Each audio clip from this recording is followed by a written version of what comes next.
प्रश्न 1। स्टार्टअप की आरंभिक पूर्व योजना क्या है? ये योजना उन्हीं आवश्यक रणनीतियों का विवेचन करती है जो आपके व्यापार को सफलता की ओर बढ़ाने के लिए हैं, जैसे कि आपके उत्पाद या सेवाओं का विवरण, लक्ष्य और विपणन योजना। प्रश्न 2। आपकी लक्षित बाजार और उपभोक्ता आधार कैसा है? इससे संबंधित सवाल पूछने से हम ये समझ सकते हैं कि आपने अपने उत्पाद या सेवाओं को कौन कौन से ग्राहकों तक पहुंचाने का योजना बनाई है और उसमें कैसी विशेषताएं हैं। प्रश्न 3। आपकी विपणन रणनीति क्या है?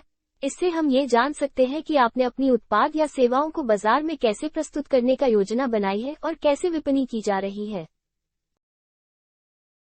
प्रश्न 4। आपका उत्पाद या सेवा अन्य उपसागरों से अलग कैसा है? इससे हम ये जान सकते हैं कि आपकी विशेषज्ञता क्या है और आपका उत्पाद या सेवा कैसे अन्यों से विभिन्न है जो आपको बाजार में अग्रणी बना सकता है। प्रश्न 5। आपकी वित्तीय योजना क्या है? इससे हम ये समझ सकते हैं कि आपने अपने स्टार्टअप को विकसित करने के लिए कैसे वित्त संचित करने का योजना बनाया है और कैसे आप वित्तीय रूप से सुस्त हो सकते हैं। प्रश्न 6। आपके प्रमुख प्रतिस्पर्धी कौन है? इससे हम ये जान सकते हैं कि आपने अपने बाजार में कौन कौन से प्रतिस्पर्धी देखे हैं और आप उनसे कैसे अलग हैं या कैसे उनसे बेहतर हैं। प्रश्न 7। आपका स्केलिंग प्लान क्या है? इससे हम ये समझ सकते हैं कि आपने अपने व्यवसाय को बढ़ाने के लिए कैसे योजना बनाई है और कैसे आप बढ़ते हुए बाजार को नियंत्रित करने का सोच रहे हैं। प्रश्न 8। आपकी टीम के सदस्यों की योग्यता क्या है? इससे हम ये जान सकते हैं कि आपकी टीम में कौन कौन से लोग हैं, उनकी क्षमताएं क्या हैं और कैसे वे आपके उद्देश्यों को हासिल करने में मदद करेंगे। प्रश्न 9। आपका पब्लिक रिलेशन रणनीति कैसी है? इससे हम ये जान सकते हैं कि आपने अपने व्यवसाय की प्रमोशन और सार्वजनिक प्रतिस्पर्धा में कैसे हिस्सा लेने का योजना बनाई है और आप अपने उद्देश्यों को कैसे प्राप्त करेंगे। प्रश्न 10। आपकी स्टार्टअप की सोशल और पर्यावरणीय पहचान क्या है? इससे हम ये जान सकते हैं कि आपने सामाजिक और पर्यावरणीय मुद्दों के प्रति अपनी जिम्मेदारी कैसे निभाई है और कैसे आप एक सामर्थ्यशाली स्टार्टअप बनाने का प्रयास कर रहे हैं। प्रश्न 11। आपकी तकनीकी योजना और नवाचार क्या है? इससे हम ये समझ सकते हैं कि आपने अपने उत्पाद या सेवा में कैसे तकनीकी नवाचार शामिल किए हैं और ये आपके व्यवसाय को कैसे अन्य से अलग बनाए रख सकते हैं। प्रश्न 12। आपका स्टार्टअप गोल्डन सर्विस क्या है? इससे हम ये जान सकते हैं कि आपका स्टार्टअप अपनी शीर्ष सेवा या उत्पाद में क्या अद्वितीयता लाएगा और ग्राहकों को कैसे आकर्षित करेगा। प्रश्न 13। आपका स्टार्टअप सोशल मीडिया मार्केटिंग कैसे करेगा? इससे हम ये जान सकते हैं कि आपने सोशल मीडिया का कैसे इस्तेमाल करने का योजना बनाया है ताकि आप अपने उत्पाद या सेवा को ज्यादा ग्राहकों तक पहुंचा सकें। प्रश्न 14। आपकी रिस्क मैनेजमेंट स्ट्रेटेजी क्या है? इससे हम ये समझ सकते हैं कि आपने अपने व्यापार के सारे जोखिमों को कैसे पहचाना है और उनसे कैसे निपटेंगे ताकि आप दीर्घकालिक सफलता की दिशा में कदम बढ़ा सकें। प्रश्न 15। आपके प्रमुख ग्राहक कौन हैं और उनकी आवश्यकताएं क्या हैं? इससे हम ये जान सकते हैं कि आपने कौन कौन से ग्राहकों को ध्यान में रखा है और आपके उत्पाद या सेवा कैसे उनकी आवश्यकताओं को पूरा करेगा। प्रश्न 16। आपकी स्टार्टअप की स्केलेबिलिटी कैसी है? इससे हम ये समझ सकते हैं कि आपकी व्यावसायिक मॉडल कितना स्केलेबल है और कैसे आप बड़ी स्थानीय या वैश्विक स्तर पर बढ़ सकते हैं। प्रश्न 17। आपकी आंतरव्यापारी समर्थन कैसी है? इससे हम ये समझ सकते हैं कि आपने अपनी आंतरव्यापारिक रिश्तेदारी कैसे बनाई है और आप भविष्य में विस्तार के लिए कैसे तैयार हैं। प्रश्न 18। आपका स्टार्टअप सामाजिक उत्पादकता में कैसे योगदान देगा?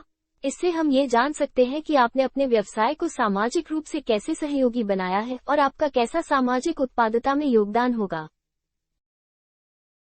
प्रश्न 19। आपकी स्टार्टअप का स्वास्थ्य और कल्याण सुरक्षित कैसे है? इससे हम ये समझ सकते हैं कि आपने अपने व्यवसाय में कैसे स्वास्थ्य और कल्याण सुरक्षितता का ध्यान रखा है और आप अपने कर्मचारियों के लिए कैसे संरक्षण प्रदान कर रहे हैं। प्रश्न 20। आपकी स्टार्टअप का उद्देश्य क्या है? इससे हम ये जान सकते हैं कि आपका व्यापार क्या लक्ष्य है और आप इसे कैसे प्राप्त करने के लिए काम कर रहे हैं, जिससे आपके दर्शकों को आपके उत्पाद या सेवा में रुचि बनी रहेगी। प्रश्न 21। आपकी स्टार्टअप की सामाजिक या पर्यावरणीय पहचान के लिए कौन कौन से कदम उठाए जा रहे हैं? इससे हम ये समझ सकते हैं कि आपने कैसे सामाजिक या पर्यावरणीय मुद्दों के प्रति अपनी जिम्मेदारी को निभाने के लिए कदम उठाए हैं और आप इसमें कैसे सकारात्मक परिणाम प्राप्त करेंगे। प्रश्न 22। आपका व्यवसाय ग्लोबल मानकों और नैतिकता के साथ कैसे खरा है? इससे हम ये समझ सकते हैं कि आपने व्यवसाय में ग्लोबल मानकों और नैतिकता के प्रति कैसी प्रतिबद्धता दिखाई है और आप अपने उद्देश्यों को हासिल करते समय कैसे इन मूल्यों को बनाए रखेंगे।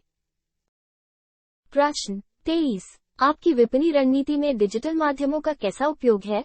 इससे हम ये समझ सकते हैं कि आपने विपणन की दृष्टि से डिजिटल माध्यमों का कैसे उपयोग किया है और आप कैसे आपके ग्राहकों के साथ संवाद बनाए रखने के लिए इन तकनीकों का इस्तेमाल करेंगे।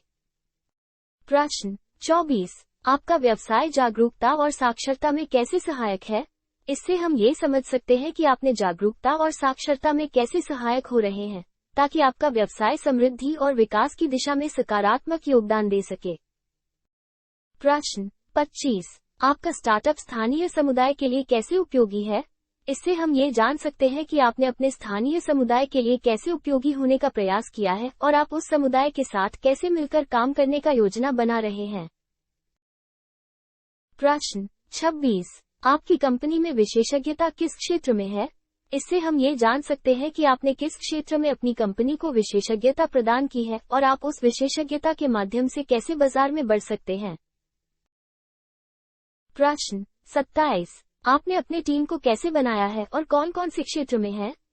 इससे हम ये जान सकते हैं कि आपने अपनी टीम को कैसे बनाया है, उनमें कौन कौन से लोग हैं और उनकी क्षमताएं क्या हैं, जो आपके उद्देश्यों को हासिल करने में सहायक हो सकती हैं। प्रश्न 28। आपने अपने क्षेत्र में किसी विशेष चुनौती का सामना किया है और कैसे उससे निपटा? इससे हम ये समझ सकते हैं कि आपने अपने क्षेत्र में किसी विशेष चुनौती का सामना कैसे किया है और आपने उससे कैसे निपटा है, जो आपको बाजार में मजबूती देने में मदद कर सकता है। प्रश्न 29। आपकी स्टार्टअप का सामरिक योजना क्या है? इससे हम ये समझ सकते हैं कि आपने अपने स्टार्टअप को समर्थन देने के लिए कैसे योजना बनाई है और आप उसे कैसे लोगों के लिए समर्थनशील बनाए रखने का प्रयास कर रहे हैं। प्रश्न 30। आपने अपनी स्टार्टअप के लिए कैसे निवेश प्राप्त किया है और उसे कैसे उपयोग किया जा रहा है? इससे हम ये जान सकते हैं कि आपने अपनी स्टार्टअप के लिए कैसे निवेश प्राप्त किया है, उसे कैसे उपयोग किया जा रहा है और कैसे यह आपके उद्देश्यों को हासिल करने में मदद कर सकता है।